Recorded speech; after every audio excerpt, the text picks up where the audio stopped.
Astagfirullahaladzim, astagfirullahaladzim, astagfirullahaladzim, la ilaha illallah, al-hayyul qayyum, atubu ilaih. Al-Fatihah ila Rasulillah wa Rasulillah wa ashabi Rasulillah sallallahu alaihi wasallam. Khususnya Rasul Syekh Imam Muhammad Asy'ari bin Abdul Al-Barbari wa Rasul Syekh Muhammad Kashful Anwar Al-Barbari wa Rasul Syekh Muhammad Zain Abdul Ghani. جميع شيخنا وأسئلتنا وأسسنا ورثة الإمام الحبيب أبو بكر ابن علي مشروع وغيره. اللهم اشكر بالرحمة والمصطفى يعقوب ونسيح بوسي عائشة وسعد الجهد بوسي أدول بوسي أحمد البرد بوسي حمزة النوطة وشهد الرحمة والمغفرة ويعيد علينا البركات والمصائب في الدين والدين والأخرة. الفاتحة. أعوذ بالله من الشيطان الرجيم. بسم الله الرحمن الرحيم. الحمد لله رب العالمين الرحمن الرحيم مالك يوم الدين. إياك نعبد وإياك نستعين اهدنا الصراط المستقيم صراط الذين أنعمت عليهم غير المغضوب عليهم ولا الضالين آمين. أعوذ بالله من الشيطان الرجيم. بسم الله الرحمن الرحيم. ياسين القرآن الحكيم إنك لمن المرسلين على صراط مستقيم تنزيل العزيز الرحيم تنزل قوما ما أنزل آباؤهم فهم راكبون لقد حق القول على أكثرهم لا يؤمنون إنا جعلنا في أعناقهم أغلالا فهي إلى الأذقان فهم مقمحون وجعلنا من بين أيديهم سدا ومن خلفهم سدا فأغشيناهم فهم لا يبصرون وسواء عليهم أأنذرتهم أم لم تنذرهم لا يؤمنون إنما تنذر من اتبع الذكر وخشي الرحمن بالغيب فبشره بمغفرة وأجر كريم. نحن نحيي الموتى ونكتب ما قدموا وآثارهم وكل شيء أحصيناه في إمام مبين.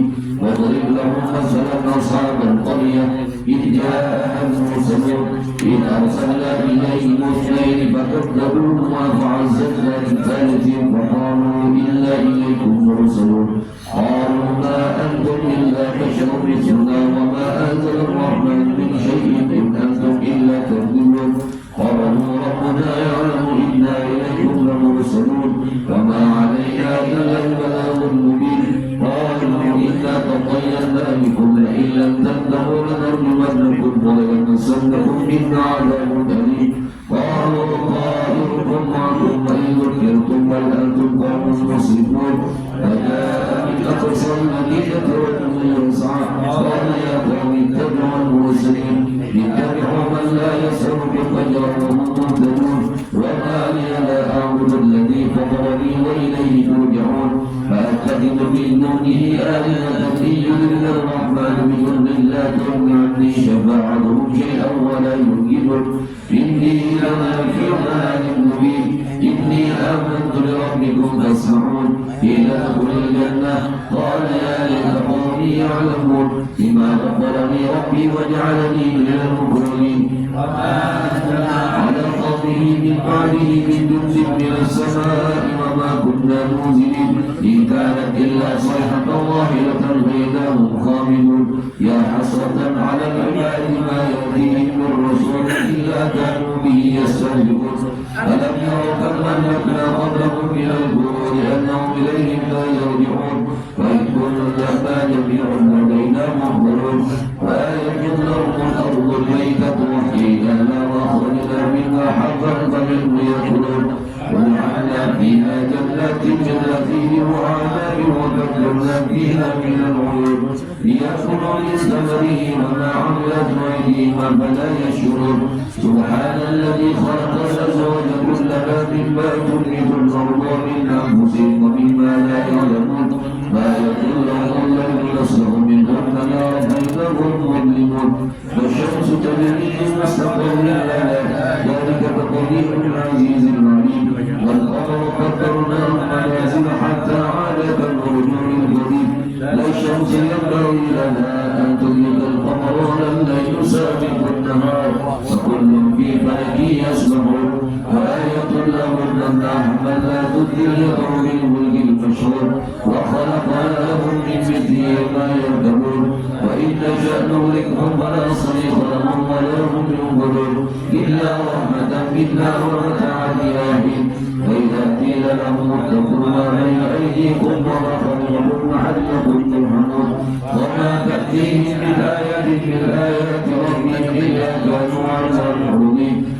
وإذا قيل لهم رزقكم الله قال الذين كفروا للذين آمنوا أنطعم من لو يشاء الله أطعمه إن أنتم إلا في ضلال مبين ويقولون متى هذا الوعد إن كنتم صادقين ما يأتون إلا صيحة واحدة تأكلهم وهم يكسبون فلا يستطيعون توصية ولا إلى أهلهم يرجعون ونفخ في الصور بينهم من الأجداث إلى ربهم ينسلون قالوا يا ويلنا من بعثنا من مرقدنا هذا ما وعد الرحمن وصدق المرسلون إن كانت إلا صيحة واحدة فإذا هم جميع لدينا محضرون فاليوم لا تظلمون شيئا ولا تجزون إلا ما كنتم تعملون إن أصحاب الجنة اليوم في شغل فاكهون هم وأزواجهم في ظلال على الأرائك متكئون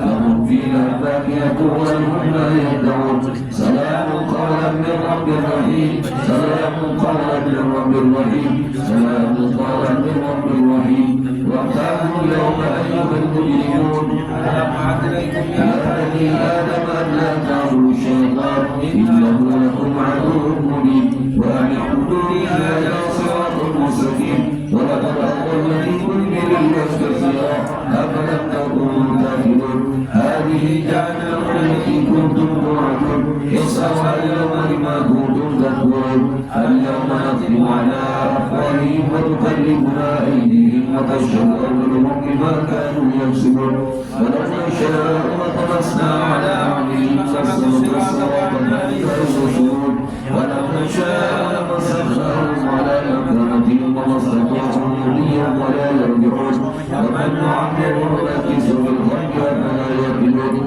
وما علمناه شرعا ينبغي له إن هو إلا ذكر وقرآن مبين لينذر من كان حيا ويحق القوم على الكافرين أولم يروا أنا خلقنا لهم مما عملت أيدينا أنعاما فهم لنا مالكون وذللناها لهم وبالأرض ومنها يأكلون ولهم فيها أنهار ومن شرب فلا يشربون واتخذوا من دون الله آلهة لعلهم ينصرون لا يستطيعون نصرهم وهم لهم جند منظرون فلا يحزنك قولهم إنا نعلم ما يسرون وما يعلنون أولم يرى الإنسان أنا خلقناه من نطفة فإذا هو خصيم مبين وضرب لنا مثلا ونسي خلقه قال من يحيي الأرض ولم يرد قل يحييها الذي أنشأها أول مرة وهو بكل خلق عليم الذي جعل لكم من الشجر الأخضر نارا فإذا أنتم منه توقدون أوليس الذي خلق السماوات والأرض بقادر على أن يخلق مثلهم بلى وهو الخلاق العليم إنما أمره إذا أراد شيئا أن يقول له كن فيكون فسبحان الذي بيده ملكوت كل شيء وإليه ترجعون. صدق الله. بسم الله الرحمن الرحيم قل هو الله أحد الله الصمد لم يلد ولم يكن له كفوا أحد بسم الله الرحمن الرحيم قل هو الله أحد الله الصمد لم يلد ولم يولد ولم يكن له كفوا أحد بسم الله الرحمن الرحيم قل هو الله أحد الله الصمد لم يلد ولم يولد ولم يكن له كفوا أحد لا إله إلا الله والله أكبر بسم الله الرحمن الرحيم قل أعوذ برب الفلق من شر ما خلق ومن شر غاسق إذا وقب ومن شر النفاثات في العقد ومن شر حاسد إذا حسد لا إله إلا الله والله أكبر بسم الله الرحمن الرحيم قل أعوذ برب الناس ملك الناس إله الناس من شر الوسواس الخناس الذي يوسوس في صدور الناس من الجنة والناس لا إله إلا الله والله أكبر ولله الحمد بسم الله الرحمن الرحيم الحمد لله رب العالمين الرحمن الرحيم مالك يوم الدين إياك نعبد وإياك نستعين اهدنا الصراط المستقيم صراط الذين أنعمت عليهم غير المغضوب عليهم ولا الضالين آمين الذين آمنوا وتطمئن قلوبهم بذكر الله ألا بذكر الله تطمئن القلوب أفضل الذكر